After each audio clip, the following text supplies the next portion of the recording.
সকলকে আল্লাহর কোরআন রাসূলের হাদিসের জন্য কবুল ফরমান। আমরা বলি আমিন।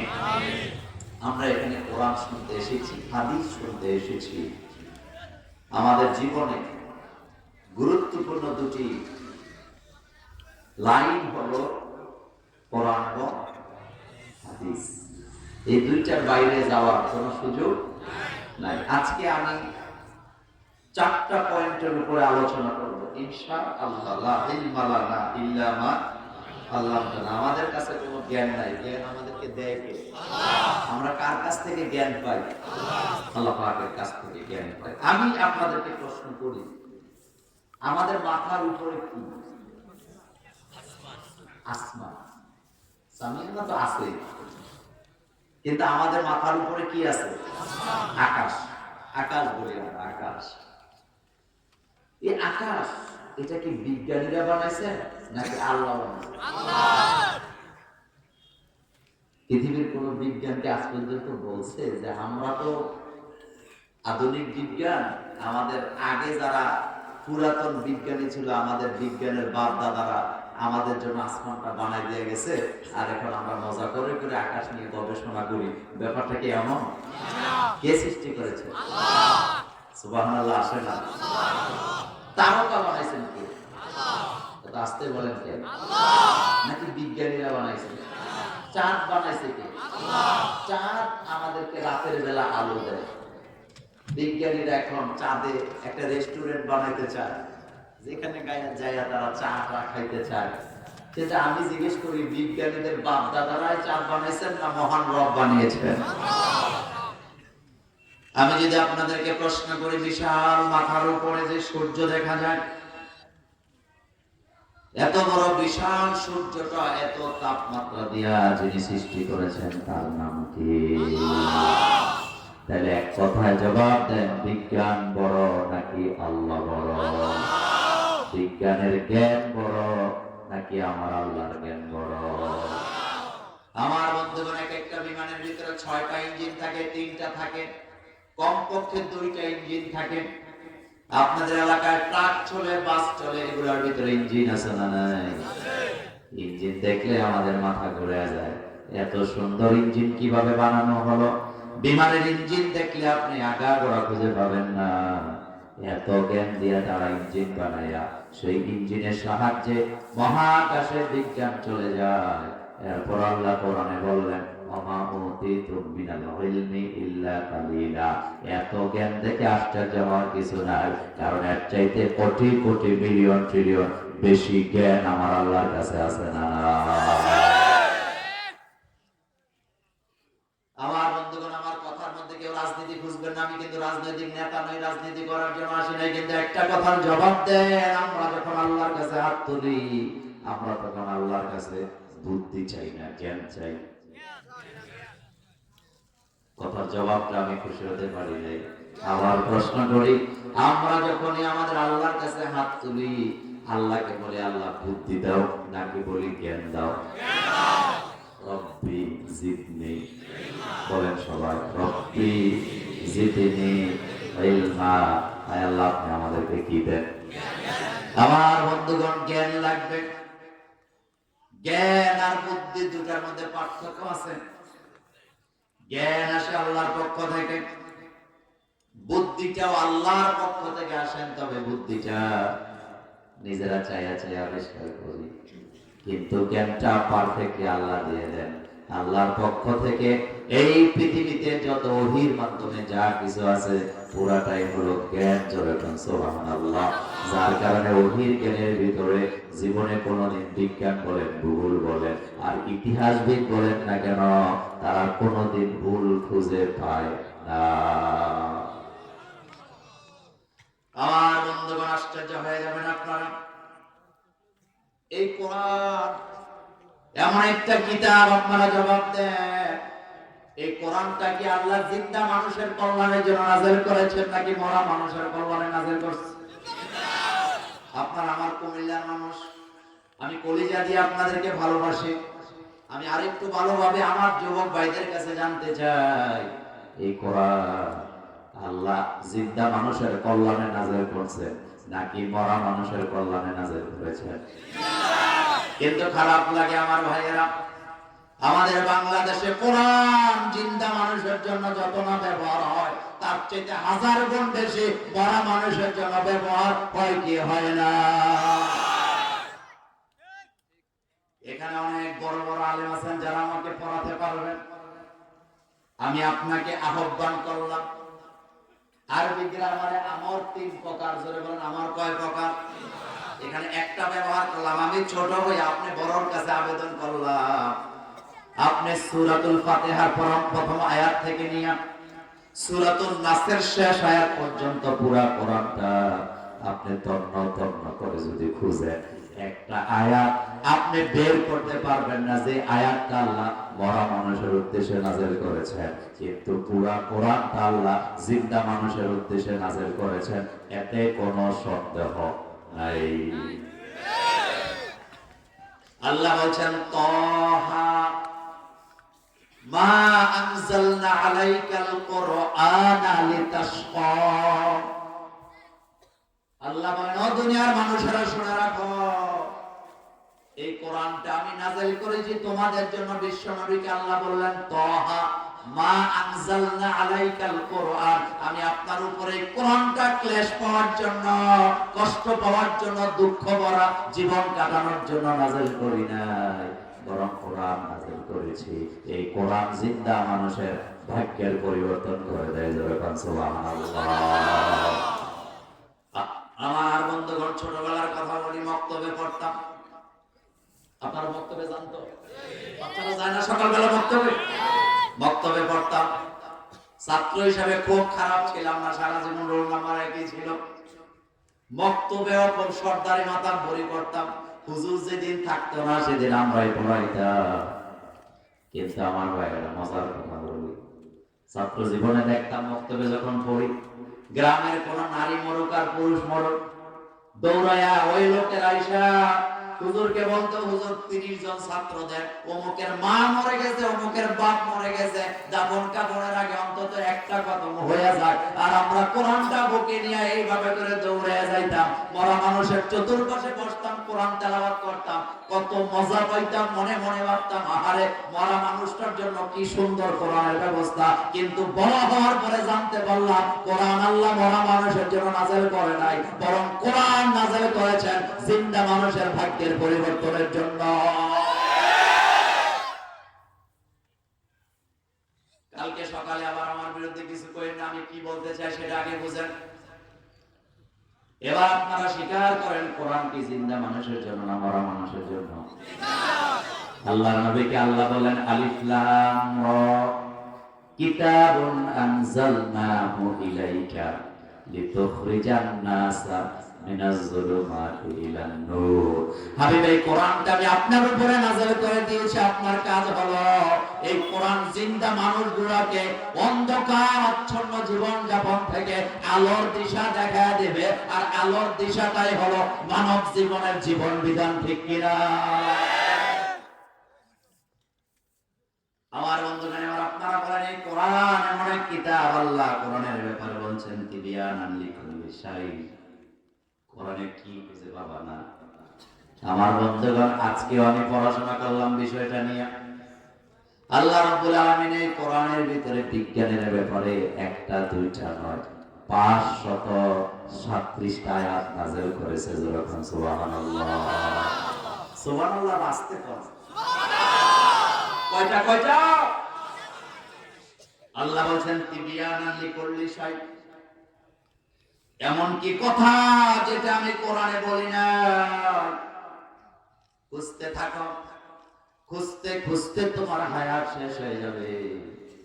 কোরআন বলে না এমন সাবজেক্ট, এমন বিষয় খুঁজে পাওয়া না। আমাদের বাংলাদেশের শিক্ষা ব্যবস্থায় সায়েন্স পড়ানো হয়, ভূগোল পড়ানো হয়, ইতিহাস পড়ানো হয়, জুলজি পড়ানো হয়, বুটানি পড়ানো হয়, সার্জারি বিভাগ পড়ানো হয়। কিন্তু আপনি কোরআনের ভিতরে যত বিষয় আছে, কিয়ামত পর্যন্ত যদি আপনি বাইর করতে থাকেন, সারা পৃথিবীতে যত সাবজেক্ট আছে সকল ব্যাপারে একটা কোরআনের ভিতরে কথা বলে দিয়েছেন কে? কোরআন এমন এক কিতাব আমার ভাইয়েরা, বিজ্ঞানীরা দিন যত এগিয়ে যাচ্ছে কোরআনের আয়াতগুলি তারা সেভাবে স্বীকার করে নিচ্ছে। আমি দুইটা প্রমাণ দেব। এক নম্বর প্রমাণ, 1400 বছর আগে নবীজি বললেন, মা ইয়ালফিযু মিন কাউলিন ইল্লা লাদাইহি রাকীবুন হাতীব ইন্না আলাইকুম লাহাফিজিন কিরামান কাতিবিন ইয়ালামুনা মা তাফআলুন। 1400 বছর আগে আল্লাহ বললেন, অকুল্লা ইনসানিন আলজামনাহু তাইরাহু ফি উনুকিহি।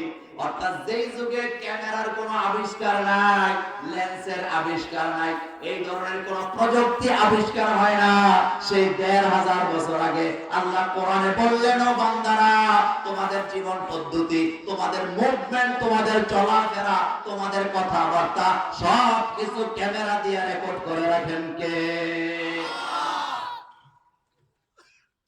আবু জাহেল, আবু লাহাব, উতবা, সায়বা, মুগীরারা যত বড় জ্ঞানী হোক না কেন, তারা জীবনে ক্যামেরা দেখছে না। কথাটা আসতে বলবো, তারা জীবনে ক্যামেরা দেখছে না। ফেরাউন না ক্যামেরা দেখছে, নমরুদ দেখছে, কিন্তু আপনারা দেখেন নাই। আমার ভাইয়েরা, কথাটা ঠান্ডা মাথায় বুঝেন। 1500 বছর আগে যখন ক্যামেরা আবিষ্কার হইল না, রেকর্ডিং জিনিসটা মানুষ বুঝে না, জানে না।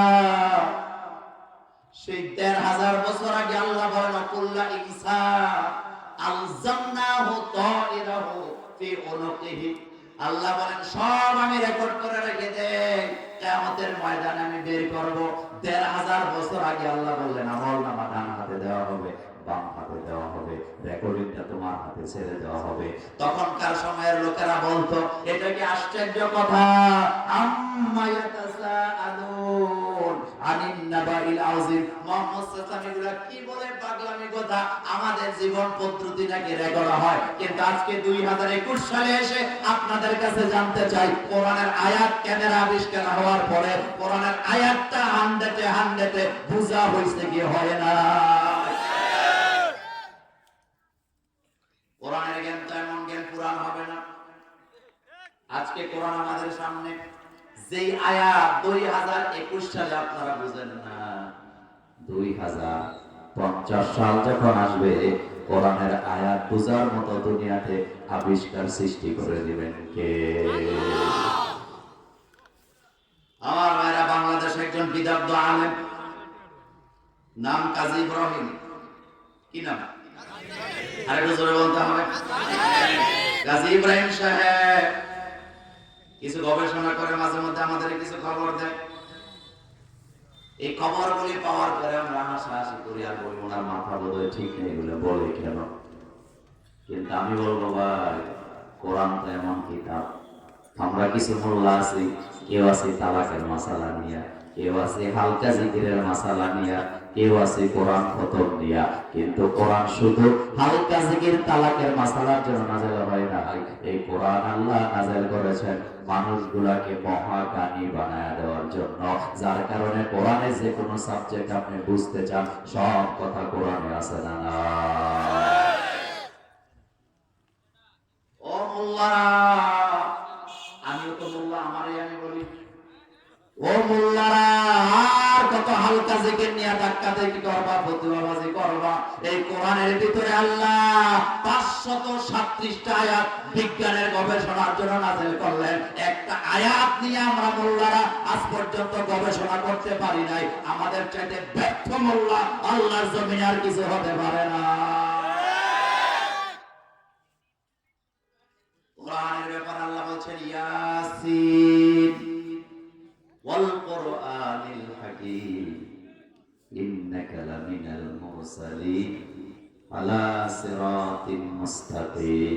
ও যুবকেরা, যারা সায়েন্স নিয়ে লেখাপড়া করো, নাসার বিজ্ঞানীরা crore crore million trillion dollar খরচ করে গবেষণা করে, শতকরা গবেষণায় সফলতা পায় মাত্র একটা।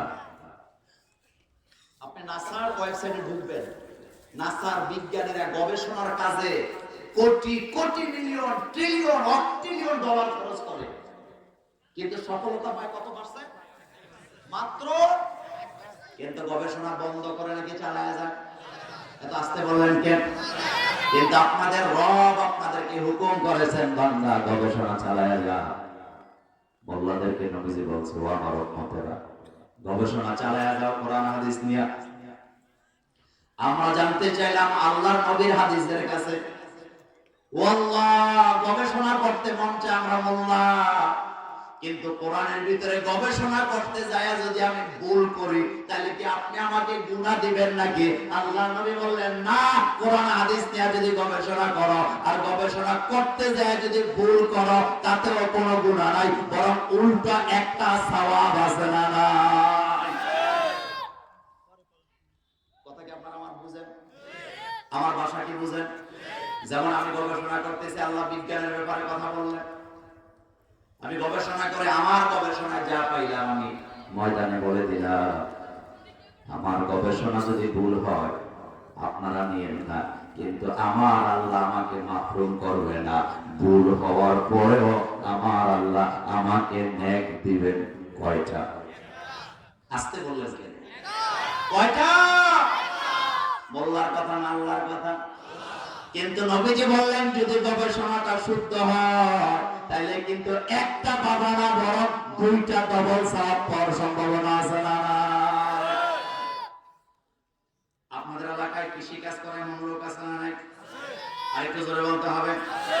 এবার আপনারা বলেন, কোন কৃষক যদি বলে যে হুজুর, আমার কাজ হলো আমি কৃষি কাজ করি, আমি রসুন লাগাই, আদা লাগাই, পেঁয়াজ লাগাই, আপনার কাছে জানতে চাই, আমি কৃষক, আমার কৃষি কাজের ব্যাপারে কি কোরআনে কিছু আছে নাকি?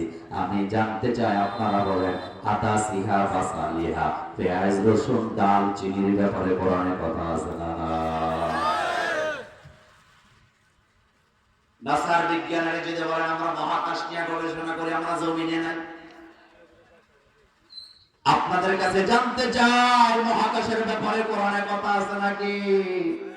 আল্লাহর কোরআন জবাব দিবেন, আস-সামা'i যাতিল বুরুজ ওয়াস-সামা'i ওয়াত-তারিক ওয়া মা আদরাকা মাত-তারিক আন-নাজমুস সাকিব। আল্লাহর কোরআন বলবে, লাশ-শামসু ইয়ানবাগি লাহা আন তুদরিকাল কামার। তাহলে আপনারা জবাব দেন, কোরআনে বিজ্ঞানের থিওরি আছে না? কথাটা লম্বা করব না, আমি এই পয়েন্টে এই কথাটা বলবো। কোরআন এমন এক কিতাব, এই কোরআন থেকে যদি আপনি বিজ্ঞান বুঝতে চান, কোরআন আপনাকে বিজ্ঞান বুঝায় দিবে। কোরআন থেকে যদি আপনি অর্থনীতি বুঝতে চান, কোরআন আপনাকে অর্থনীতি বুঝায় দিবে। কোরআন থেকে আপনি যদি ব্যবসা নীতি শিখতে চান, কোরআন আপনাকে ব্যবসা শিখায় দিবে। কোরআন থেকে আপনি যদি মোল্লাগিরি শিখতে চান, কোরআন আপনাকে মোল্লাগিরি শিখায় দিবে। এই কোরআন থেকে আপনি যদি হালকা জিকির শিখতে চান, কোরআন আপনাকে হালকা জিকির শিখায় দিবে। কোরআন থেকে আপনি যদি রাজনীতি শিখতে চান, আল্লাহর কোরআন আপনাকে অরিজিনাল রাজনীতিবিদ বানায় দেবে।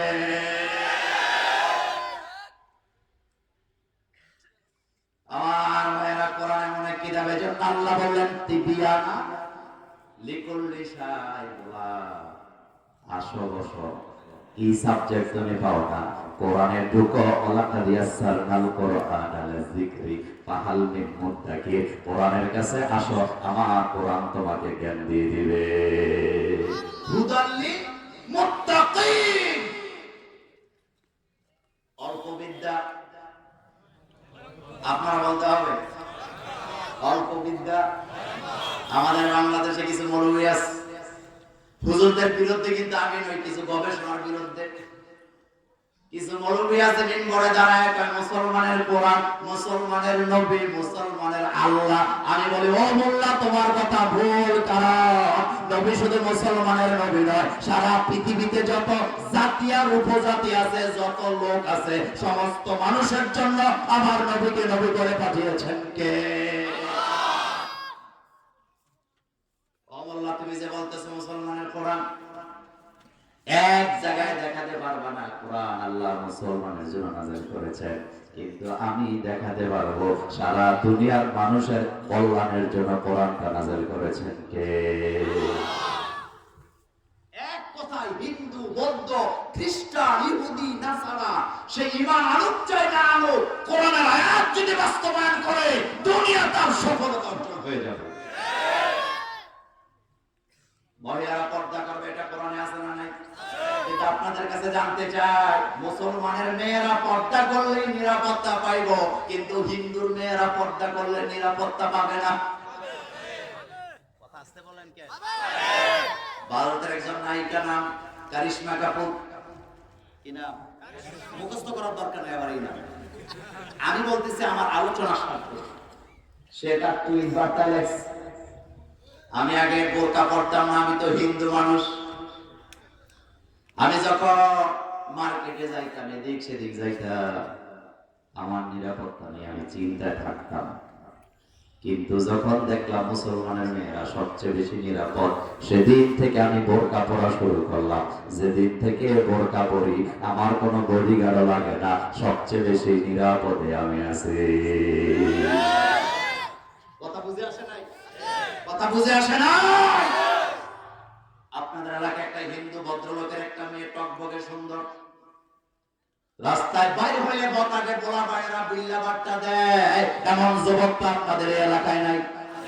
কিন্তু আপনাদের কাছে জানতে চাই, ওই হিন্দু মেয়েটাও যদি বোরকা পরে ঘর থেকে বাইরে হয়ে যায়, নিরাপত্তা নিয়ে চিন্তা করা লাগবে না, বরং 100% নিরাপত্তা পাওয়ার সম্ভাবনা আছে না নাই? আর ভাইয়েরা, গত কয়েকদিন আগে 2020 সালের ডিসেম্বর মাসের ঘটনা, আধুনিক বিজ্ঞান স্যাটেলাইটের মাধ্যমে একটা জিনিস গবেষণা করে বিশ্ব নবীর একটা হাদিসের উপরে গবেষণা করলেন। করার পরে বিজ্ঞানীরা ফতোয়া দিলেন, মুহাম্মদ সাল্লাল্লাহু আলাইহি ওয়াসাল্লাম যত কথা বলছে একটাও তিনি নিজে বলেন নাই, সব কথা আকাশের মালিকের। ঠান্ডা মাথায় বুঝেন।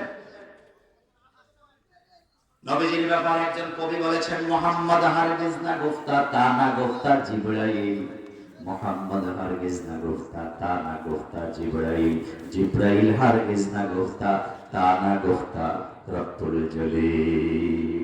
এটা হলো মা ইয়ান্তিকু আনিল হাওয়া ইন হুয়া ইল্লা ওয়াহিয়ুন ইউহা। মুহাম্মদ সাল্লাল্লাহু আলাইহি ওয়াসাল্লাম নিজের থেকে কোনো কথা বলেন না, যা বলেন পুরোটাই আল্লাহর পক্ষ থেকে বলা। এটাকে বলা হয় চেইন অফ কমান্ড। কি বলা হয়? আল্লাহ বলেন না যতক্ষণ, জিবরাইল বলেন না ততক্ষণ, জিবরাইল বলেন না যতক্ষণ, মুহাম্মদ সাল্লাল্লাহু আলাইহি ওয়াসাল্লাম বলেন না ততক্ষণ। এটাকে বলা হয় চেইন অফ কমান্ড আমার ভাইয়েরা। এবার ঠান্ডা মাথায় শুনেন হাদিসটা, সহিহ মুসলিমের 368 নম্বর হাদিস। আল্লাহর নবী 1000 বছর আগে বললেন, জান্নাতের এক একটা দরজা দুইটা করা কপাট। কপাটকে আপনারা কি বলেন? পাল্লা। এই তো ভাই আমার মুরব্বি আমাকে সহযোগিতা করলেন। কপাটকে আপনারা কি বলেন? আপনাদের ঘরে এখনকার তো এক পাল্লা দেয় দরজায়, কিন্তু আগে কয় পাল্লা ছিল আপনারা বলেন? আচ্ছা, আপনাদের কাছে জানতে চাই, দুইটা পাল্লা সমান হয় না? একটা বড় একটা ছোট। এই তো আসছে। যদি একটা পাল্লা বড় হয়, একটা পাল্লা যদি সামান্যতম ছোট হয়, এই পাল্লা কিন্তু দরজায় লাগানো যায় না। 1500 বছর আগে আমিন নাই, সার্ভে নাই, স্যাটেলাইট নাই, আল্লাহর নবী জান্নাতের বর্ণনা দিতে যায় বলেন, ও উম্মতেরা, জান্নাতের এক একটা দরজার দুইটা করে কপাট। একটা কপাট মক্কা থেকে সানা পর্যন্ত, আর একটা কপাট মক্কা থেকে বসরা পর্যন্ত। যত দূরত্ব, জান্নাতের এক একটা কপাট হবে এত বড় বড়। যুবক ভাইয়েরা, ইমানটাকে আরো মজবুত করে নাও।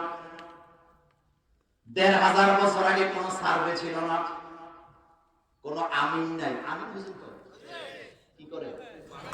শুধু মাপে না, মাপটা বার ঢুকাই দিয়ে যায়। কথা বলবো? কষ্ট পেবেন না আবার।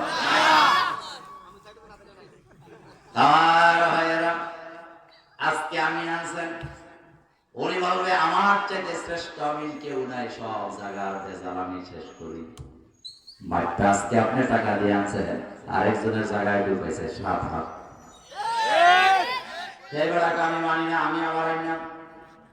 এই বেড়া আবার আরেকজন আছে, আবার মাপতে আইসা ওই আগের যে ছিল এটা একটা বড় ছাগলের মাপ হয় না। এবার উনি আইসা টাকা পাইয়া মাপটা উল্টা ঢুকাই দিছে আরো 10 হাত। ঝগড়া বাড়াইছে না কমাইছে? বাড়াইছে না কমাইছে? কিছু মুরব্বী আছেন রেস্ট্রি অফিসে, দলিল অফিসে খালি দৌড়ায়। ইমাম সাহেব কয় বাবাজি দৌড়ান কে? কয় পোলা পাইনেরা জমি জমা ঝামেলা বুঝে না, আমি জিন্দা থাকতে মিলাইয়া দিয়া যাইতে চাই।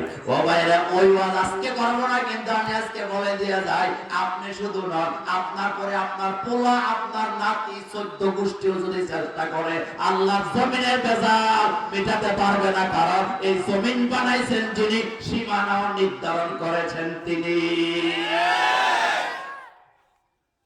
আপনি কিসের সীমানা নির্ধারণ করেন?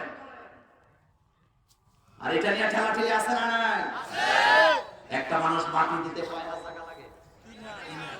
কিন্তু ঠেলাঠেলি কত? ঠেলাঠেলি এলাকায় নাই। আস্তে আস্তে বলে, ঠেলাঠেলি এলাকায় নাই। ঠান্ডা মাথায় চিন্তা করে নবীজি বলেন, একটা কপাট মক্কা থেকে সানা, আরেকটা কপাট মক্কা থেকে বসরা। স্যাটেলাইট বিজ্ঞানীরা বলেন আমরা আশ্চর্য হয়ে গেলাম এই কথা শোনার পরে। ওই যুগেতে কোনো স্যাটেলাইট নাই, এত বড় লম্বা রাস্তা মাথার তো মুহাম্মদ সাল্লাল্লাহু আলাইহি ওয়াসাল্লামের কাছে যন্ত্র নাই, কিন্তু তিনি এইভাবে করে দুইটা কপাট তো সমান হয়, দুইটা রাস্তা উনি কেন বললেন? তারা বলেন আমরা স্যাটেলাইট দিয়ে ঢুইকা দেখলাম বিশ্বনবী যেটা বলেছেন 100-এ সত্য। কারণ মক্কা থেকে বসরা আর মক্কা থেকে সানা দুইটা রাস্তা 1 ইঞ্চি পার্থক্য নাই, দুইটা রাস্তার দূরত্ব হলো সমানে সমানে 1200 কিলোমিটার। জোরে বলো সুবহানাল্লাহ। আল্লাহ আল্লাহ আল্লাহ। আমার যুবক ভাইরা, যেই নবী মক্কা থেকে সানা, মক্কা থেকে বসরা দূরত্বটা সমান সমান বলে দিতে পারলেন, রাষ্ট্র কিভাবে পরিচালনা হবে সেই কথা বলতে বলতে মুহাম্মদ সাল্লাল্লাহু আলাইহি ওয়াসাল্লাম ব্যর্থ হয়েছে। চিল্লায়ে বলো। সুতরাং এই কোরআন আমাদের সমাজে চালু হোক, আমরা চাই কি চাই না? দুই হাত উঁচু করে আবার আল্লাহকে দেখে দাও।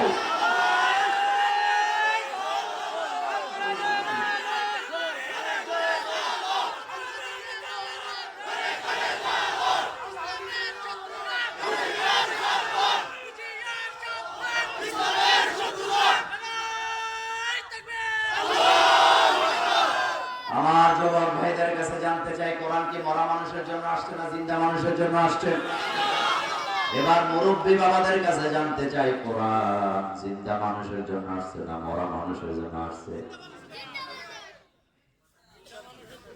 কথা আসতে বলেন, কে কে পাঠাইছে কোরআন? কে পাঠাইছে? নবীজি কোরআনের ব্যাপারে ফতোয়া দিতেছে, নবীজি কোরআনের ব্যাপারে গ্যারান্টি দিতেছেন, মান ক্বালা বিহি সাদাকা, মান ক্বালা বিহি সাদাকা।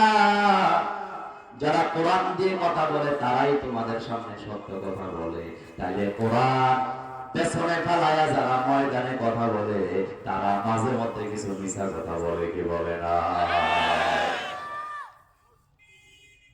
আমার ভাইরা, বক্তাদেরকে আমি ভালোবাসি, সব লাইনের বক্তাদের আমি একটা কাজ করি না, সেটা হলো আলেম বিদ্বেষী আমি নই।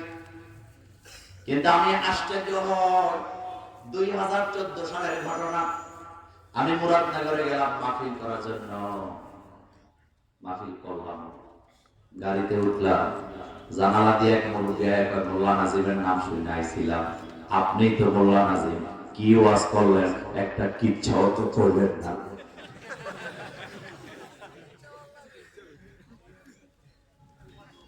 আরে তাকায় রয়েছে দিনের মতো, বাবাই কয় কি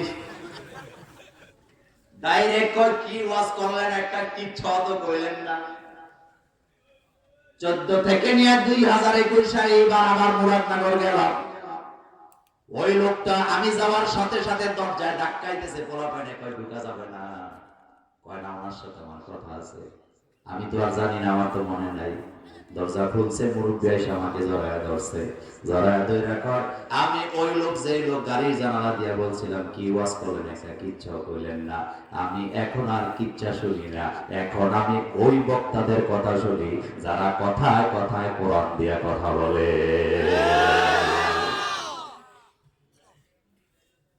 এই দেশে কিছু বক্তা আছে কোরআন হাতে নিয়ে কথা বলে, আবার এই দেশে কিছু বক্তা আছে কোরআন বাদ দিয়া গাঁজাখুরি কথা বলে, বাপ দাদার কিচ্ছা কাহিনী বলে, এমন ভক্ত বাংলাদেশে আছে না?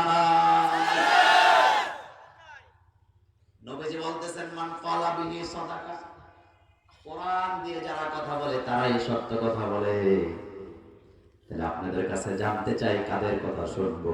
যারা কোরআন দিয়ে কথা বলে তাদের কথাই শোনার দরকার আছে না? এরপরে নবীজি বলেন আমান হাকামা বিহি আদালা, মোল্লার কথা না আল্লাহর কথা? এটা জোরে বলতে হবে। আমান হাকামা বিহি আদালা, নবীজি বললেন যারা কোরআন দিয়ে বিচার ফয়সালা করে তারাই ন্যায় বিচার করে। তাহলে বোঝা গেল কোরআনের বিচার যারা করে না তারা বিচারের নামে জনগণের উপরে মাঝে মধ্যে কিছু জুলুম করে, কি করে না? এটা কোন জেলা? কুমিল্লা। কি আরে আমি জানতে চাই আপনাদের এলাকায় মেল দরবার হয় কি হয় না? সর্দার মাথা পর আজকে মাহফিল আছেন না নাই? নবীজি বললেন আমার হাকামা বিহি আদালা, কিন্তু পরিবারে কিন্তু কোরআনের বিচার নাই। কারণ কোরআন বিচার করে দিয়েছে ছেলে মেয়ে 4টা 5টা থাকুক, কোরআনের আইন অনুযায়ী সবাইকে সব সম্পদ থেকে বাদ দিয়ে দিবা। কিন্তু আমার দেশের বাপেরা কোরআনের আইনের কাছে যায় না, আলেমদের কাছে ফরয়াজ জিগায় না, নিজের ইচ্ছা মতো গোপনে যায় কোন ছেলের নামে জমিটা বেশি লেখা দেয়। এমন বাপ এই এলাকায় আছে না? কথা কি বলবো? আবার দাওয়াত বন্ধ করবেন না, দাওয়াত দিয়ে আমার ভাইয়েরা কিন্তু কথা শুনে যান। অনেক বাপ আছে লুকায় লুকায় যায় এক ছেলের নামে জমি বেশি লেখা দেয়, আরেকটা দেয় না। আবার কিছু বাপ আছে ছেলেদেরকে দেয়, মেয়েদেরকে বঞ্চিত করে। আবার কিছু বাপ আছে অতি চালাক, ছেলেদেরকে ভালো ভালো জমিগুলি দিয়া বিলের মাঝখানে 10 শতক মেয়েদের জন্য রাইখা দেয়। এমন ডাকাত মার্কা বাপও আমাদের সমাজে আছে না? ওই ওয়াজ আজকে করব না, কিন্তু আপনার নবী বলেছেন ওমান হাকামা বিহি আদালা, কোরআন দিয়া যদি বিচার করতা বাড়িতে মায়া অংশ পাইতো, জমিনেও পাইতো। যেহেতু কোরআন দিয়ে বিচার করে না, একজনকে বেশি দিয়া আরেকজনকে ঠকায়া দিয়েছেন। আমি কোরআন সামনে নিয়ে আজকে বদুয়া দিয়ে গেলাম, আপনি যদি বাপ হইয়া এমনটা করেন, আপনার হজ, আপনার যাকাত, আপনার রোজা আপনাকে জান্নাতে নিতে পারবে না, বরং পরের হক নষ্ট করার দায়ে কিয়ামতের ময়দানে জাহান্নামে যাওয়া লাগবে। আপনার বাবা হুজুর আপনাকে বাঁচাতে পারবে না, তোর বিশ্ব আপনাকে বাঁচাতে পারবে না। ব্যাপারে আবো ওমান হাকামা বিহি আদালা, মোল্লার কথা না আল্লাহর কথা? এমন বাপ আজকের মাহফিলে একজনও নাই। মাথায় রোমা, লম্বা দাড়ি, জাহান্নামে যাবে বেটা। কারণ তুমি কোরআনের বিচার, কোরআনের আইন হলো, কোরআনের আইন হলো বাপ জিন্দা থাকবে যতদিন, সন্তান মালিক হবে না ততদিন। কিন্তু অতি পণ্ডিত বুড়া হওয়ার আগেই সন্তান আর বিভিন্ন নামে জমি লেখা দিয়া এরপরে বুড়া বয়সে ভিক্ষা করে খায়, এমন মানুষও আমাদের সমাজে। কথা কি বলবো? খারাপ লাগতেছে? এবার বলেন আমার ভাইয়েরা, নবীজি বলেন আমান হাকামা বিহি আদালা, যারা কোরআন দিয়ে বিচার করে তারা ন্যায় বিচার করে। আমাদের এলাকায় মেল হয়, দরবার হয়, গ্রাম্য বিচার আদালত যেটাকে আপনারা বলেন। মেলের মাঝখানে কোরআন যদি থাকতো জনগণ ন্যায় বিচার পাইতো। কিন্তু আমাদের বাংলাদেশের মেল মিটিং এর মাঝখানে আবুল বিরি, আকিস বিরি, বাবা জর্দা, নুরানি জর্দা আছে না?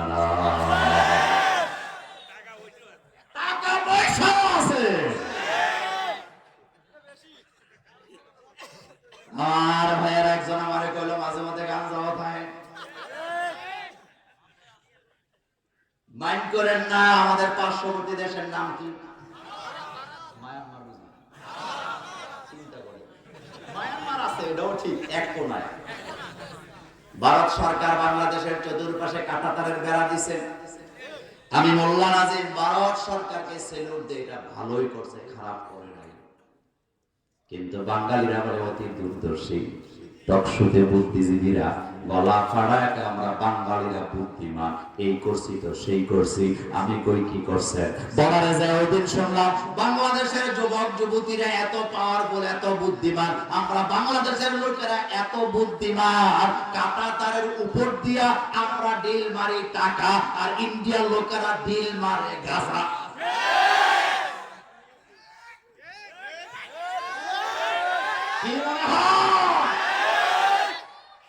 আপনি জান, পুলিশ আছেন আমি জানি, এখানে গোয়েন্দা বিভাগের ভাইয়েরা আছেন আমি জানি, কালকে সকালে যান বর্ডারে যায় দেখে ওই পাশ থেকে একটা টাকাও ডিল মারা হয় না, আমার এই পাশ থেকে দাঁড়ায় দাঁড়ায় টাকা ডিল মারে পোটলা বানায়া, আর ওই দিক থেকে গাঁজা আর পোটলা দিয়ে বুঝায়া দেয় তুই আমারে দিছ টাকা, আমি তোরে দিছি গাঁজা, যা খাইয়া এবার পাকা রাস্তা সোজা কর।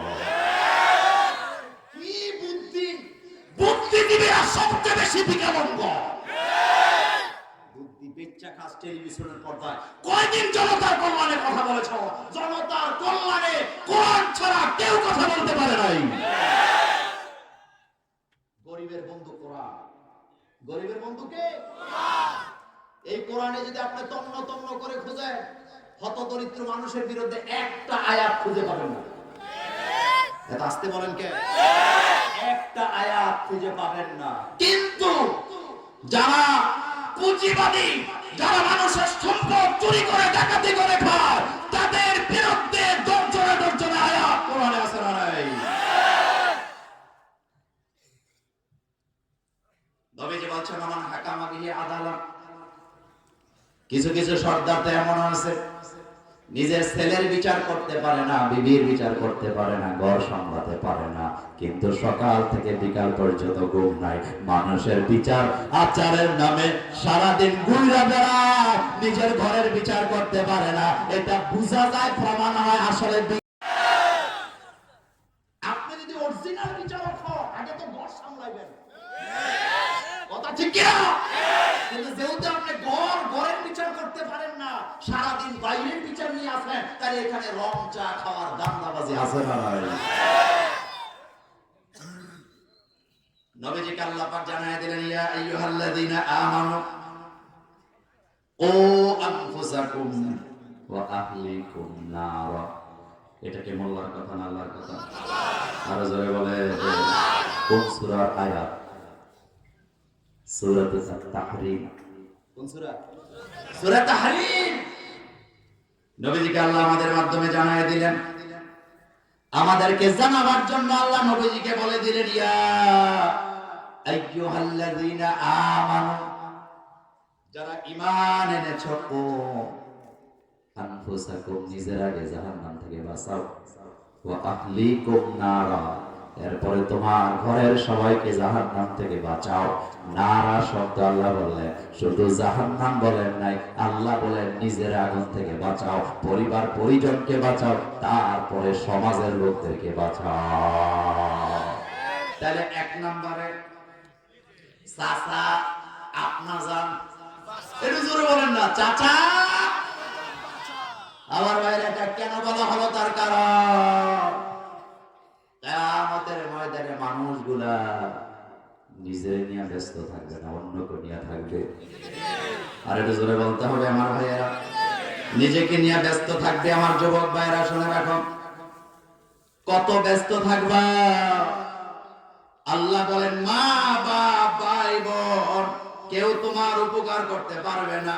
কিয়ামতের ময়দান এত ভয়াবহ হবে, এত ভয়াবহ হবে, প্রত্যেকটা মানুষ সেদিন একটা শব্দই বলবে, আইনাল মাফার, আইনাল মাফার, আইনাল মাফার। বাঁধবো কোথায়, বাঁধবো কোথায়, পালাবো কোথায়? আল্লাহ বলেন সেদিন দেখা যাবে তারা পাগল হয়ে গেছে, আসলে তারা পাগল না, নিজেরে বাঁচাবার জন্য ব্যস্ত হয়ে গিয়েছে। আর আমাদের দেশে কয় গাঞ্জা বাবা নাকি বাঁচাইব, কি বাবা বাঁচাইব?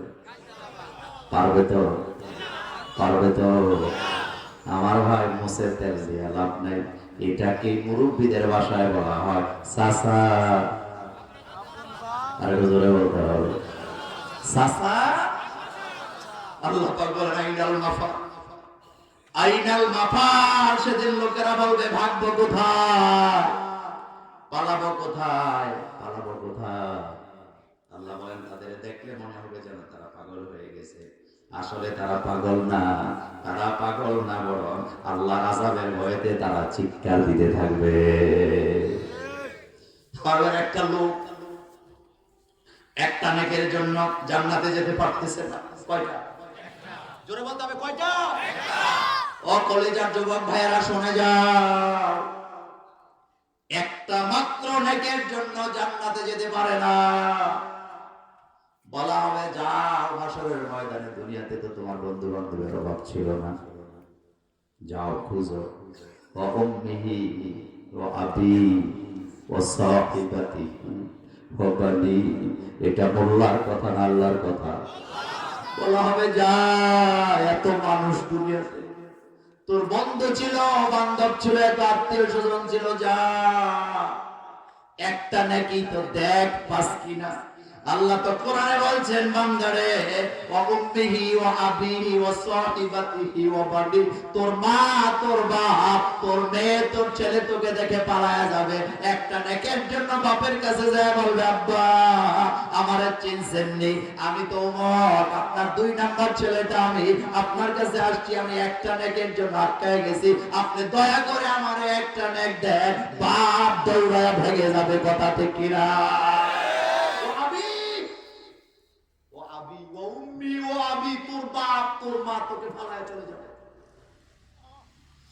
যেখানে বাপ চলে যাবে, যেখানে মা চলে যাবে, সেখানে আপনার বাবা হুজুর আপনাকে বাঁচাইবো কেমনে বুঝলেন? কারণ বাবা হুজুরেরও বাবা আছে না নাই, বাবা হুজুরেরও সন্তান আছে না নাই। আমার ভাইরা মাইন্ড করে না, আমি একটা গল্প বলি, এটা হাদিস না। গল্প তো গল্প, জুমলায় খবরিয়া, জুমলায় সত্য হইতে পারে, তবে উপমা দিচ্ছি মাত্র।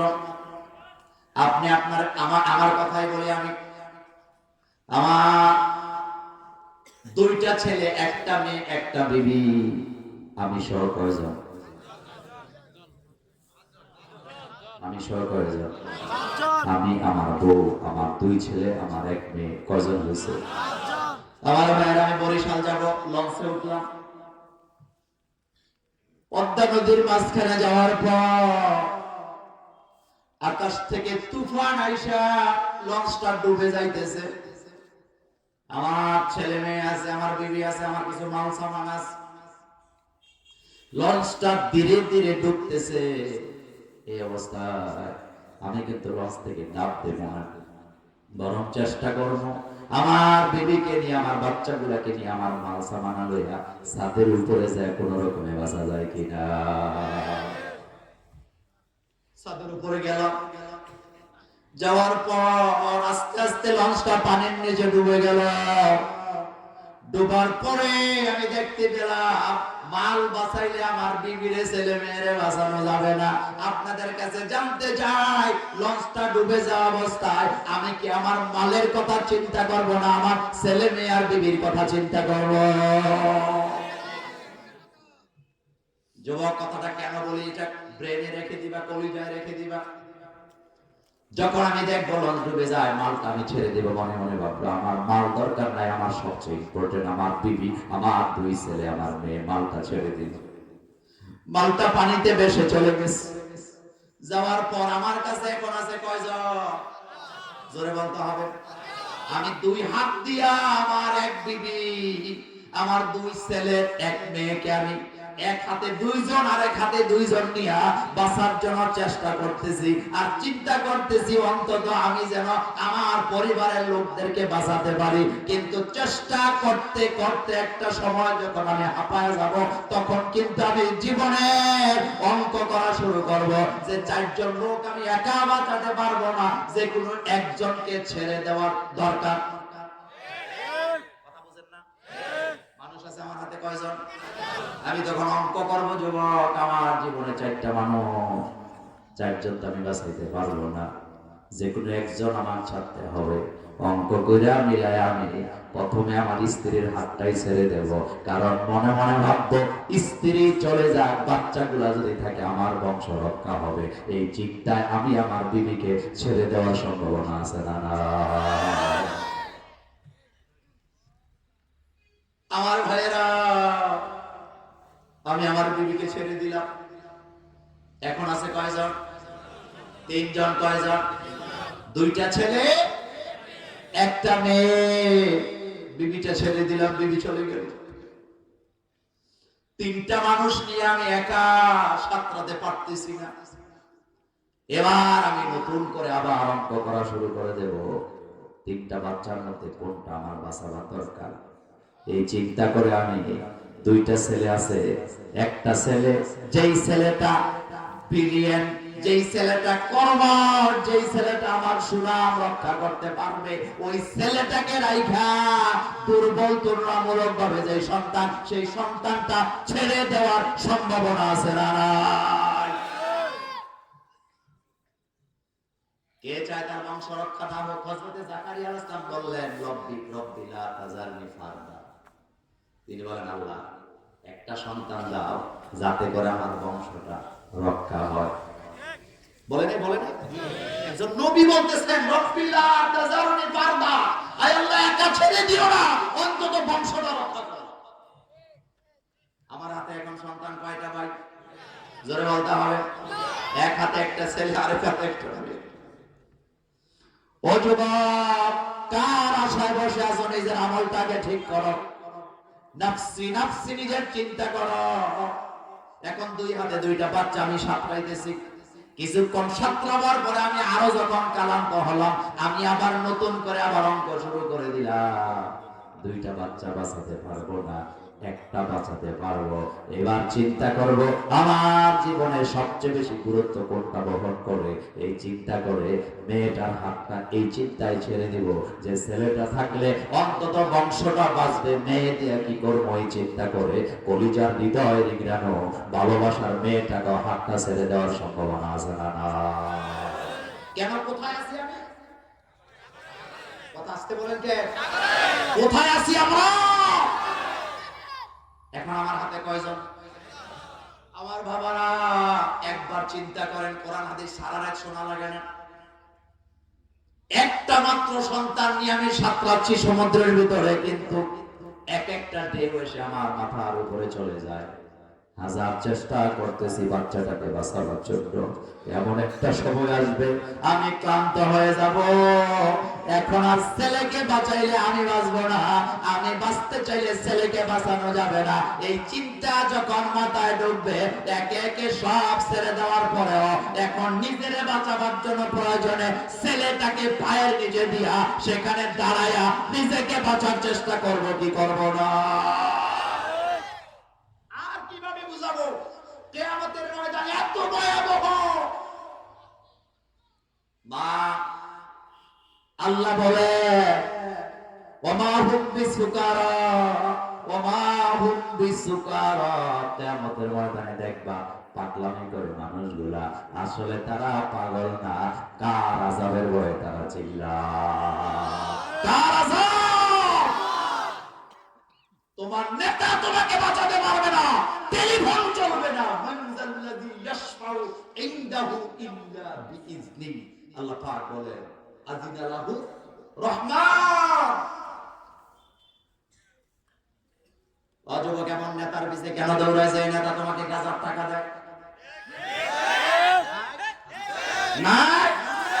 অযুব এমন নেতার পিছনে কেন দৌড়ায়? যেই নেতা তোমাকে বস্ত্র কিনে দেয়। এমন নেতার পিছনে কেন দৌড়ায়? যেই নেতা তোরে গাড়ি ভাঙতে বলে, বাড়ি ভাঙতে বলে, অন্যের উপরে হামলা করতে বলে, রক্তপাত করতে বলে। বরং এমন নেতার পিছনে দৌড়াও যারা 5 ওয়াক্ত নামাজ পড়ার জন্য বলে।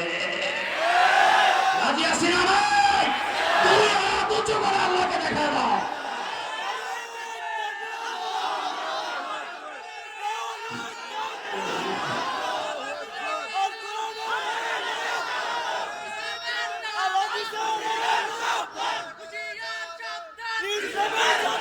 আমার ভাইয়েরা, আমার ভাইয়েরা, পয়েন্ট, নিজে বাঁচলে হবে না, পরিবারের সবাইকে জাহান্নাম থেকে বাঁচাবার দরকার আছে না নাই?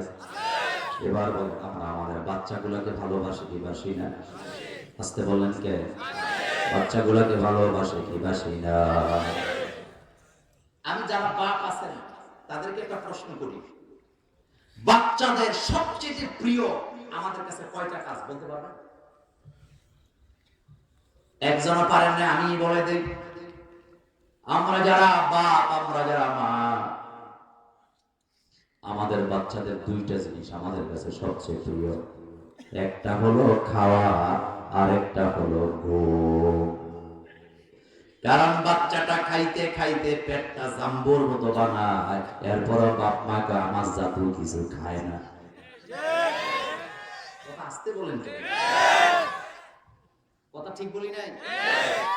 দেখবেন ফোলা আটকারে না, একেবারে রিক্সাও নিতে যায় না, এরপর আমার ডাক্তারের কাছে যায়, দেখেন তো খায় না কিছু, ডাক্তার কয় ক্ষুধা লাগলে খাইবে। কথা কি অযৌক্তিক বলতেছি? কথা ঠিক বলি নাই? মায়ের ডিফায়, বাপের ডিফায়। আরে মাদ্রাসায় যারা পড়ে, মাদ্রাসায় যারা পড়ে সকালবেলা আলুর ভর্তা ডাল ছাড়া কপালে ঝুটে না। আর যারা ইংলিশ মিডিয়ামে পড়ে সকালবেলা soup, noodles, Thai soup, hot dog, burger, কালা কুত্তা, লাল শিয়াল। খাবারের কোন অভাব?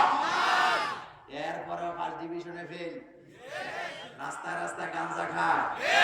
আর আমাদের মাদ্রাসার ছেলেরা সকালবেলা ডাল খাইয়া, তাও মুসুরি খুঁজে পাওয়া যায় না, আলুর ভর্তা ডাল খাইয়া মুহাদ্দিস হয়, মুফতি হয়, নিজের রহমান আজারি, ডক্টর বাসারদের মতো বড় বড় বক্তা হয়।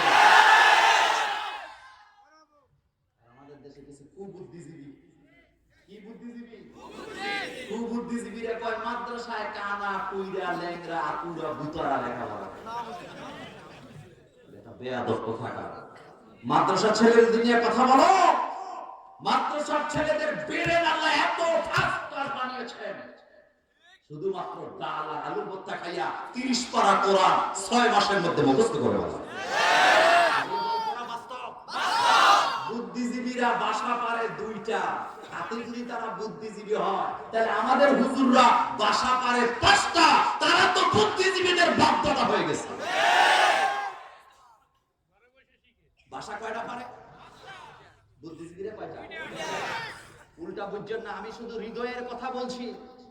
ইংরেজি আরবি ছাড়া আর কি বলে, ইংরেজি আর বাংলা ছাড়া কিচ্ছু পারে না, তাও বাংলা একাডেমির বাংলা সাইনবোর্ডের বাংলা বানান ভুল আছে না নাই? কিন্তু আমাদের হুজুরেরা ভাষা পারে কয়টা? আরবি, ইংরেজি, উর্দু, বাংলা, ফার্সি। ফার্সি ভাষা তো একেবারে সহজ, হুজুরা বলেন না? আমরা আরবি গ্রামারে জুমাল পড়ছিলাম, কি জুমালের ইবারত আমি চ্যালেঞ্জ করলাম আজকের এই সদর দক্ষিণের মাহফিল থেকে, জুমালের ইবারত 6 মাস সময় দিলে কোন বুদ্ধিজীবী মুখস্থ করতে পারবে না। পণ্ডিতি করো। মাদ্রাসার ছেলেদের ব্রেনের ব্যাপারে একজন কবি একটা দারুণ কথা বলে গেছেন।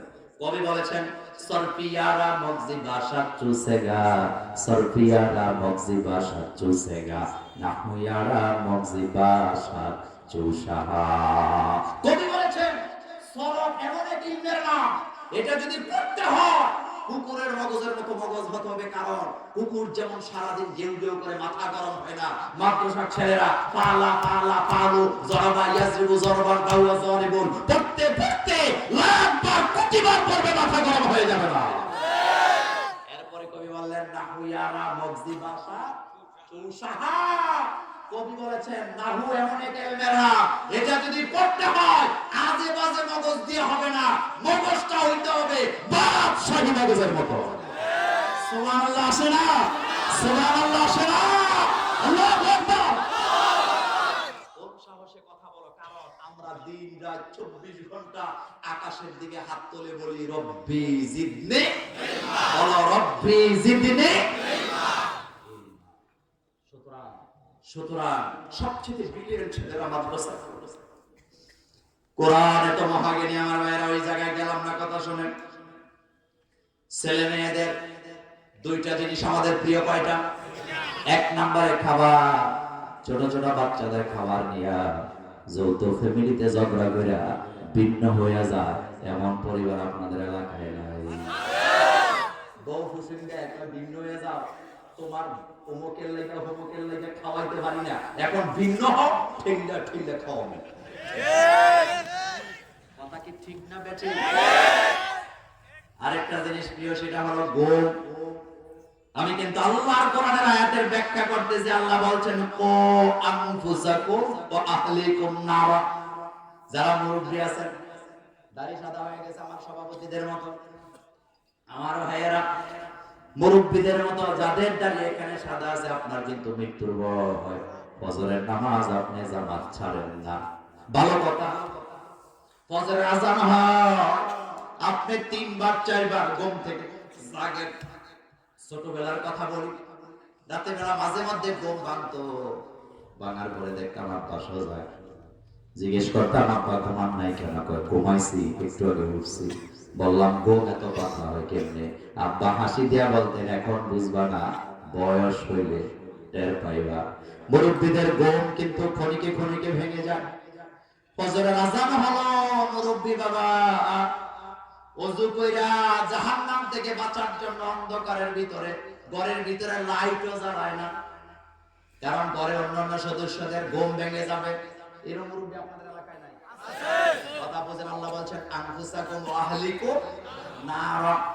আমার ভাইরা, মুরব্বী বাবা জান্নাতে যেতে চায়, সেজন্য উনি ফজরের আজান হওয়ার সাথে সাথে ঘুম থেকে জায়গা, দরজারও আস্তে করে খুলছে যাতে আওয়াজ না হয়, লাইটটা জ্বালায় না, ঘুম ভেঙে যাবে নাতিনের, ঘুম ভেঙে যাবে বাচ্চার, ঘুম ভেঙে যাবে বিবির। সেজন্য চোরা গলি দিয়া তাসবিহ চড়া নিয়া মসজিদে যায়া ফজরের নামাজ জামাতে পড়া সূরা হাসর পড়া মোছে তেল দিতেছে, আর মনে মনে ভাবতেছে জান্নাত ঠেকাই কে? আমি বলে গেলাম বেটা, তোমার ঘরে আরো 14 জন সদস্য ছিল, তুমি তাদেরকে ঘুম থেকে না জাগাইয়া চোরা গলি দিয়ে একা একা ফজর পড়া জান্নাতে যেতে চাও? আল্লাহর নবী বললেন পারবা না, পারবা না, পারবা না, কারণ যাদের ঘুম ভাঙাও নাই তারাই তোমাকে ধাক্কা দিয়ে জাহান্নামে পালায়া তারপরে তারা জাহান্নামে যাবে। কথা ঠিক কিনা? দাওয়াতি কাজ ঘরে হবে না বাইরে হবে? আসতে বলেন কে? কোথায় হবে? বাচ্চাটা ঘুমাইতেছে ফজরের সময়, বয়স মাত্র 6 বছর, এখনো তার আমল নামা খোলা হয় নাই। আল্লাহ বলেন খোলা না হোক। নবীজি বললেন 6 বছর বয়স থেকে নামাজের তাগিদ দাও, 6 বছর থেকে ট্রেনিং শুরু করো। 6 গেল, 7 গেল, 8 গেল, 9 গেল, 10 নাম্বার বয়স যখন হবে, অথবা কোন বর্ণা আসছে 9 বছর যখন চলবে, মাঝখানে 3 বছর ট্রেনিং দিবা। 3 বছরের ভিতরে যদি নিয়মিত নামাজি না হয়, তাহলে 4 বছরের সময় আর সুমা দেওয়া যাবে না। মাঝে মধ্যে হালকা মারবা, তার কারণ হলো তুমি যদি এখানে তারে না মারো, আখেরাতে জাহান্নামে যাওয়ার সম্ভাবনা আছে না? আচ্ছা, এখানে যারা আছেন, যারা বিয়ে করছেন, যাদের বাচ্চা আছে, তাদের হাত দেখাতে চাই। তারা একটু হাত তুলে আমারে বলে কারা কারা বাপ আছে, একটু হাত তুলে। যাদের যারা ছেলে মেয়ে যাদের আছে, হাত জোরে উপরে উঠা, হাত উপরে, হাত নামা, হাত নামান। আলহামদুলিল্লাহ। আচ্ছা, আপনারা আপনাদের ছেলে, আপনাদের মেয়ে, আপনাদের চোখের সামনে জাহান্নামের আগুনে জ্বলুক, এটাকে আপনারা চান? আওয়াজ না দুটো আসতে হয়ে, আপনারা কি চান? আচ্ছা, চান না, কিন্তু আপনার হাত পা বাঁধা গাছের সাথে লাগায়া কেউ যদি আপনার বাচ্চাটাকে আপনার চোখের সামনে আগুনে ফেলায়, আপনি বোধহয় বলবেন তাসবিহ ছড়া জ্বলবে। কি করবেন? কি করবেন? জীবনটা থাকতে বাঁচাবার চেষ্টা করবেন কি করবেন না? ও বাবারা, যারা বাবা হয়েছে, তোমাদের কপালে চুমু দিয়ে বলে যায়, ফজরের জামাতে তুমি যাচ্ছ, তুমি নামাজ পড়তেছো, জান্নাতে যাবা। দুনিয়ার আগুনের চাইতে জাহান্নামের আগুন আরো 70 গুণ পাওয়ারফুল। এখন জানতে চাইবে বাবা, অরিজিনালি বাচ্চাটারে যদি আদর করে থাকো, তাহলে এই বাচ্চা যে জাহান্নামের দিকে যাচ্ছে, আগুনের দিকে দৌড়াইতেছে, ওই বাচ্চার রাস্তাটা বন্ধ করে দিয়া জান্নাতের রাস্তাটা দেখাবার দায়িত্ব আছে না? কোন দিকে ঠেলে দিচ্ছেন আপনি আপনার বাচ্চাটাকে? কোন দিকে দেখছেন?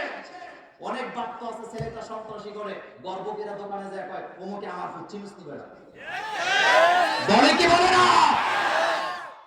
আমার ভাইরা জান্নাতীরা, জান্নাতে যাওয়ার পরে দুনিয়ার আর কোনো টেনশন নাই, সকল টেনশন মুক্ত হবে তখন। জান্নাতেরা জান্নাতি যাবে যখন, এর আগে টেনশন মুক্ত হওয়ার কোনো সুযোগ নাই। আমাদের দেশে বিপদ আইলে কি কয়, ধরে এই বিপদটা গেলে আমার আর কোনো বিপদ নাই, কিন্তু হেডে গিয়ে আছে বড় বিপদ হাজির হয়। কথা ঠিক বলি না? বাচ্চা, মেয়ে বাচ্চা হয়েছে ছোট, সামনে পুকুর আছে, দরজার সামনে বাঁশ দিয়ে বেড়া দিচ্ছে, লোকেরা কয় দরজার সামনে বেড়া কেন, কয় কলিজার টুকরা মেয়েটা পানিতে পড়ে যায় নাকি, অসুবিধা নেই, আর একটু বড় হইলে যখন বুঝবো দরজাটা খুইলা দেবো, আর এখন টেনশন থাকবে না। কিন্তু জানতে চাই, ঘরের ভিতরে বাচ্চা পানিতে চলে যায়, এই টেনশনে বাস দিয়ে বেড়া দিছে, কিন্তু যখন হাই স্কুলে কলেজে গেছে, মেয়েটা যখন ঘর থেকে বের হয়ে যায়, টেনশন তখন বাড়ে না কমে? এতদিন তো টেনশন করছেন চোখের সামনে, এখন টেনশন গেছে গা। আপনি কিন্তু খান না ভালো করে মেয়েটা নিরাপদে আসবে কিনা।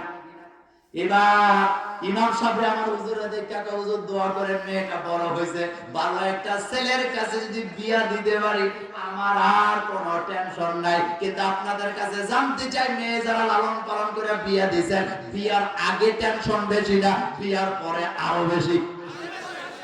আসতে বলেন কেন? বিয়ার পরে টেনশন বাড়ছে না কমছে? তাহলে বোঝা গেল টেনশন যাবে না ততক্ষণ জান্নাতে যাব না। এটা আসতে বলেন। জান্নাতীরা বলবে আল্লাহ একটু জান্নাতে আসি তো আরামে আছি, একটু জাহান্নামের দিকে যেতে চাই। কোথায় যেতে চায়? কেন যেতে চায় আমার ভাইরা? কারণ জাহান্নামের কথা শুনছে আলেমদের কাছে।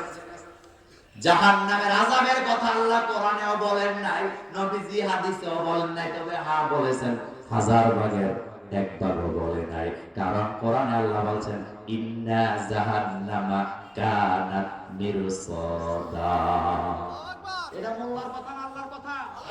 আমি আপনাদেরকে বলে গেলাম কোরআন সামনে নিয়া জাহান্নামের আযাবের কথা আল্লাহ সবগুলা বলেন নাই, নবীও হাদিসে বলেন নাই, বরং যতটুকু বলেছে হাজার ভাগের এক ভাগও বলেন নাই।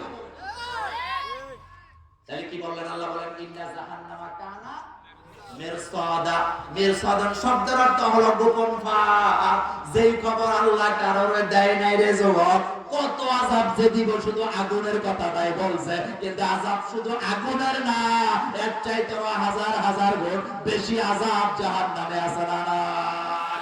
লা ইয়ামুতু ফিহা ওয়ালা, সেদিন বলবে ইয়া লাইতানি কুনতু তুরাব, ইয়া লাইতানি কুনতু তুরাব। আল্লাহ যদি আজকে মাটি হয়ে যেতাম, এত আযাব জাহান্নামে দেওয়া হবে। জান্নাতীরা বলবে আল্লাহ একটু জান্নাত থেকে জাহান্নামের দিকে যেতে চাই, কারা কারা জাহান্নাম আছে একটু দেখতে চাই। আল্লাহ বলবে বান্দা যা, জাহান্নাম বড় খারাপ জায়গা, যা দেখে আস। জান্নাতীরা বলবে আল্লাহ দুনিয়াতে রোগী দেখতে গেলে ফল নিয়ে গেছি, জান কি না? আসতে বলেন কে? কেউ যখন অসুস্থ হয় আমরা যাই কি যাই না? আমার ভাইরা দুনিয়াতে তো আল্লাহকে বলবে আল্লাহ দুনিয়াতে মেয়ের বাড়িতে গেছি, অমুকের বাড়িতে গেছি, ফল ফুল চাওয়া যায় নাই, শ্বশুর বাড়িতে যাওয়ার সময় তো কথাই নাই, সিটটা পুরো হয়ে যায়, কিন্তু বাবাকে একটা কমলা দেয় না। এমন ডাকাত মার্কার সন্তান আমাদের সদর দক্ষিণে নাই। বান্ধবীর এসএমএস এর টাকা দেয়, বান্ধবীর ফ্লেক্সি করে দেয়, বান্ধবীর ভিডিও কলে কথা বলার জন্য অ্যান্ড্রয়েড সেট কিনা দেয়। এমন বাংলাদেশি, এমন প্রবাসী মানুষও আমাদের দেশে আছে না? আপনাদের কষ্ট হইতেছে? খারাপ লাগতেছে? ভালো লাগে? সারা রাত চলবো আজকে ওয়াজ, আপনারা থাকবেন, আমি বাইরে যাব। কালকে আমার মাহফিল সিলেটের সেই বড় লেখা খুব কাছে না? গতকালকে ছিলাম কিশোরগঞ্জ, আরো কাছে আসছিলাম। দোয়া চাই, আমি বেশি কথা, আমি 90 মিনিট বলি, আমার হাতে ঘড়ি আছে, 90 মিনিটই বলবো ইনশাআল্লাহ। উঠবেন না, একটা লোক উঠবেন না, কথা আগে শোনেন। আমার ভাইরা বলতেছিলাম জান্নাতীরা বলবে আল্লাহ তুই জাহান্নামে যাব। দুনিয়াতে তো কাউকে দেখতে গেলে ফল ফুরুট রয়ে গেছিলা, তুমি যদি অনুমতি দাও জান্নাতে তো নাজ নেয়ামতের কোনো অভাব নাই, দেখতে যাও কিছু নিয়ে যেতে চাই। আমি আলেমদের কাছে জানতে চাই আল্লাহ অনুমতি দিবেন তো? দিবেন তো? না জবাব দিবে না, দিবে না।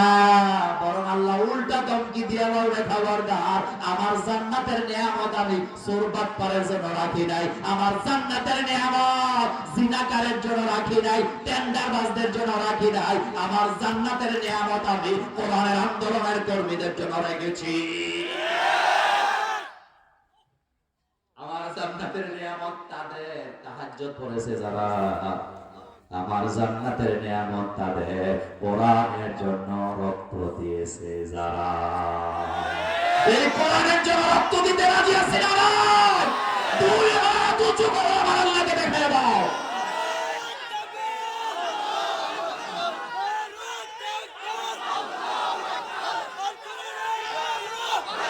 হাত উপরে, হাত উপরে, হাত উপরে, আওয়াজ বন্ধ, আওয়াজ বন্ধ, হাত উপরে, দুই হাত উপরে উঠান সবাই, সবাই আওয়াজ বন্ধ, কোনো আওয়াজ হবে না, আওয়াজ উপরে।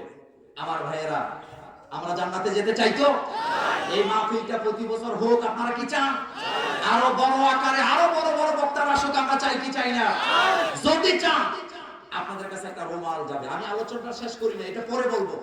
3 মিনিট আপনারা পকেটে হাত দিবেন, পকেটে যার যা আছে ভাড়ার টাকাটা রেখে বাকি টাকাটা তাদের মসজিদ আর মাহফিলের জন্য দিয়ে যাবেন। স্বেচ্ছাসেবকরা আসতেছে, চতুর্দিক থেকে ঢুকবে, আপনারা টাকাটা একটু হাতে নেন, একটু হাতে নেন, যে যেখানে আছেন সেখানে বসে থাকেন। আলোচনাটা ওখান থেকে আমি বলবো, যে যেখানে আছে একটু জিকির করেন লা ইলাহা। হাতে হাতে উঠান, যারা আছেন হাতে হাতে উঠান।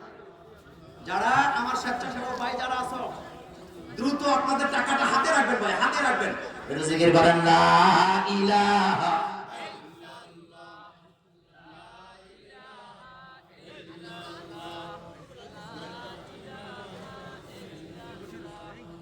জোরে লা ইলাহা।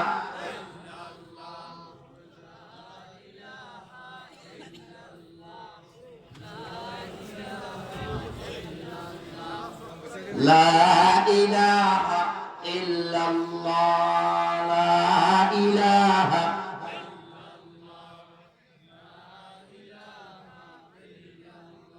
জোরে লা ইলাহা।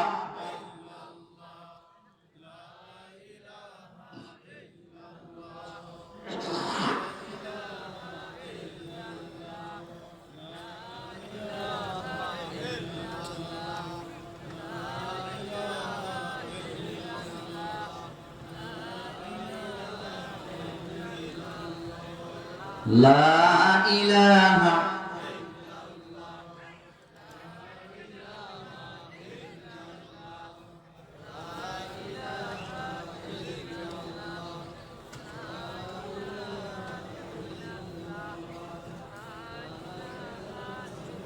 লা ইলাহা ইল্লাল্লাহ মুহাম্মাদুর রাসূলুল্লাহ সাল্লাল্লাহু আলাইহি ওয়াসাল্লাম। যারা টাকা কালেকশন করেছেন দ্রুত মাঠটা ছেড়ে দিতে হবে। আমাদেরকে আরেকটু সময়, অল্প সময় ইনশাআল্লাহ আমরা মুনাজাতের দিকে যাব। যে যেখানে আছেন, যেভাবে আছেন বসে থাকেন। যারা স্বেচ্ছাসেবক আছে দ্রুত মাঠটা ছেড়ে দাও। যারা কালেকশন করেছো,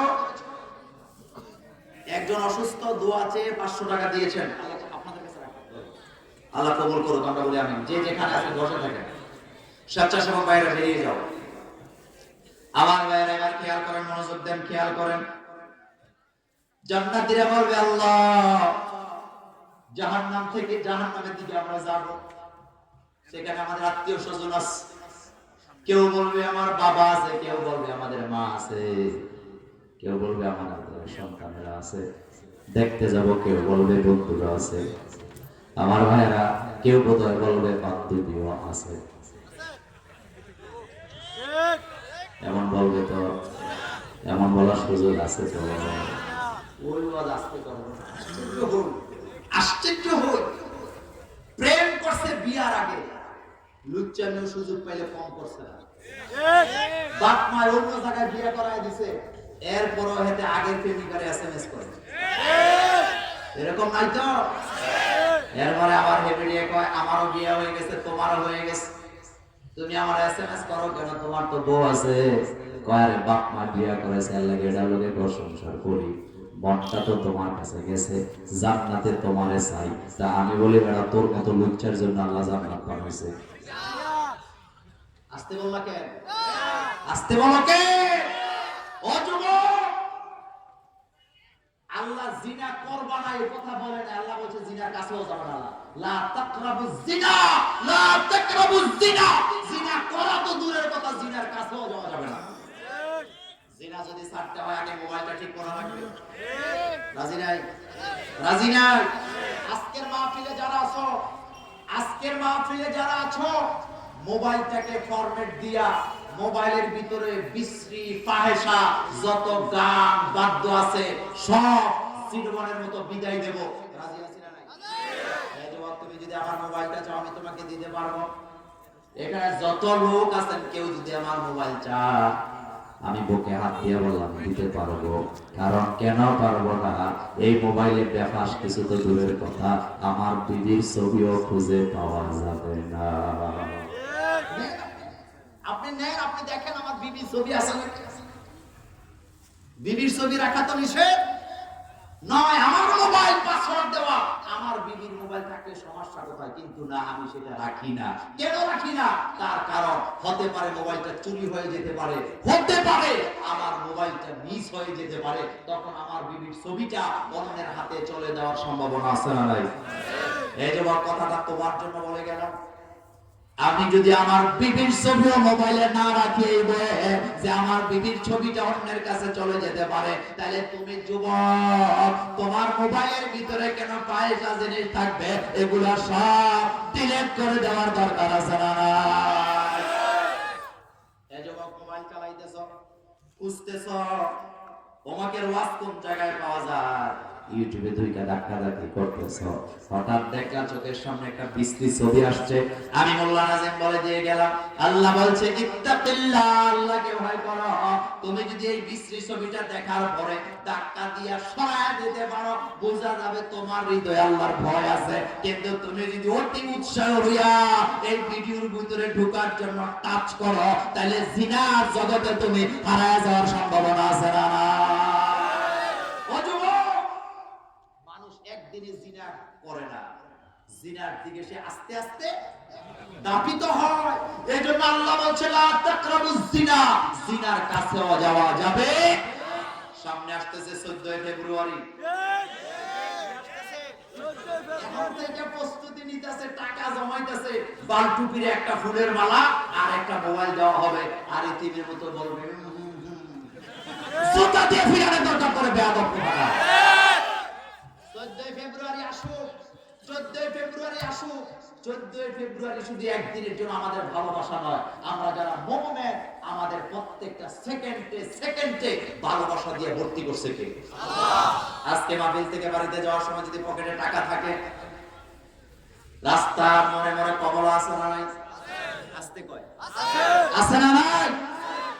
যদি আজকে টাকা না থাকে কালকে সকালে অথবা বিকালে রাস্তার মোড় থেকে যাদের বাপ আছে, মা আছে, অথবা দাদা দাদি বেঁচে আছে, দুইটা কমলা কিনা নিয়া মাকে বাপকে সামনে বসায়া নিজের হাতে সুইলা একটা একটা করে খাওয়ায় হাতে, আমি গ্যারান্টি দিয়ে গেলাম আল্লাহর জান্নাত তোর জন্য ওয়াজিব হয়ে যাবে। আর বান্ধবীর সাথে যত এসএমএস যত কথা, এটা ভাইবারে হোক আর ইমেতে হোক, সবগুলার জন্য রেকর্ড করবেন কে? সবগুলাতে জিনার গুনাহ আছে না? আমার ভাইয়েরা, আলোচনা শেষ দিকে যাচ্ছি, আমি এই কথাটা বলে জান্নাতীরা বলবে আল্লাহ আমাদের আত্মীয় স্বজনেরা এই জাহান্নামে আছে, একটু যদি সুযোগ দেন কিছু নিয়ামত নিয়ে যায়। আল্লাহ বলবেন না, নাফরমানের জন্য আমি জান্নাত বানাই নাই, আমি জান্নাত বানাইছি ইন্নাল্লাযীনা আমানু ওয়া আমিলুস, বলেন ওয়া আমিলুস সলিহাত, এই কাজ যারা করে না আমি তাদেরকে জান্নাত দেই নাই। যাও খালি হাতে যাবা, আমার জান্নাত থেকে কোনো নিয়ামত নিতে পারবা না। আমার মুরব্বির সাথে আমার কলিজার সম্পর্ক। উনি জান্নাতে যায় জাহান্নামীদেরকে যেদিন দেখতে যাবে, জাহান্নামের দরজায় যায় যখন দাঁড়াবে, দাঁড়ায় সেখানে দেখবে জাহান্নামের একটা জায়গায় মোল্লা নাজিমকে দেখা যায়। এটা মুসলিম শরীফের সহিহ হাদিস, এটা মুসলিম শরীফের সহিহ হাদিস। শুধু মোল্লা নাজিম নামটা সেখানে নাই, পরিচিত লোক যায় গেছে তো জাহান্নামীদেরকে দেখার জন্য। যাই নজর করে দেখে যেই মোল্লা নাজিম বড় বড় কথা বলতো, হাত নেড়া কথা বলতো, মোল্লা নাজিমকে জাহান্নামে দেখা যায়। হুজুর আমারে ডাক দিয়া বলবে, মোল্লা তুমি এখানে কেন? তুমি তো এখানে থাকার কথা না। আমি সেদিন চিৎকার দিয়ে বলবো আমি জাহান্নামে আসছি এই কারণে, কারণ আমি যেটা বলছি সেটা আমি করি নাই, যার কারণে জাহান্নামে আসা লাগছে। আপনি কি পারবেন আমাকে কিছু করতে? উনি বলবেন না, আমার আল্লাহ আমাকে নিষেধ করে দিয়েছে। মুছে তেল দিতেছে, মুছে তেল দিয়া কোনো লাভ নাই। আর ভাইরা, বাপকে দেখবে মাকে দেখবে কিচ্ছু করতে পারবে না। আমার ভাইরা, বুখারীর বর্ণনা কিতাবুল ঈমানের ভিতরে এসেছে, নবীজি বললেন জাহান্নামে যারা মুমিনেরা যাবে তাদের জন্য একটা মাত্র সুযোগ শেষমেশ থাকবে, আর সেটা হলো তাদের হৃদয়ে যদি যারা পরিমাণ ঈমান নিয়েও দুনিয়া থেকে যায় থাকে, ওই ঈমানের কারণে আল্লাহ তাদের জান্নাত দিয়ে দিবে। কিতাবুল ঈমান, ওই ব্যাখ্যা আমি দিলাম না আজকে। আমার ভাইয়েরা, একটা কথা ঠান্ডা মাথায় চিন্তা করেন, জান্নাত কার? জাহান্নাম কার? ক্ষমতা কার? সব ক্ষমতা আল্লাহ। বিজ্ঞানের কোনো ক্ষমতা না। আমার কাছে আরো অনেক প্রমাণ আছে, গুগলে ঢুকো। আজকের আধুনিক বিজ্ঞান স্বীকার করে নিয়েছে কোরআনের সাথে বিজ্ঞানের কোনো কন্ট্রাডিকশন নাই, কিন্তু বিজ্ঞান বুঝতে দেরি হয়। কোরআন আগে বলেছে যেটা, বিজ্ঞান পরে বলে সেটা। প্রমাণ তো কয়েকটা দিয়ে গেলাম। আল্লাহ যেন আমাদেরকে কবুল করেন, আমরা বলি আমিন। শেষ কথার এক কথা, কোথায় যেতে চাই? এটা আসতে বললে হবে না, নাকি সবাইকে নিয়ে যেতে চাই? সবাইকে নিয়ে যেতে হলে দাওয়াতিকা শুরু হবে কোন জায়গা থেকে? নিজে, ছেলে, মেয়ে, বিবিকে দিয়া, এরপরে পাড়া প্রতিবেশী সকলকে কোরআনের দাওয়াত দেব। রাজি আছি না নাই? আল্লাহ যেন আমাদেরকে কবুল করেন, আমরা বলি আমিন। এখন মুনাজাত হবে, মুনাজাত আমার হুজুর দিবেন। আল্লাহুম্মা সাল্লি আলা সাইয়্যিদিনা মুহাম্মদ ওয়া আলা আলিহি ওয়া আসহাবিহি আজমাইন। আপনাদের কাছে দোয়া চাই। আপনারা কি আমার কথা রাগ করছেন? আমি তো আপনাদেরই লোক, আমি তো আপনাদের কুমিল্লারই লোক। আপনাদের কাছে দোয়া চাই, আল্লাহ যেন আমাদেরকে কবুল করেন, আল্লাহ যেন আমাদের সকলকে জান্নাতে যাওয়ার তৌফিক দান করেন। আল্লাহুম্মা আমিন। রব্বানা যালামনা আনফুসানা ওয়া ইল্লাম তাগফির লানা ওয়া তারহামনা লানাকুনান্না মিনাল খাসিরিন।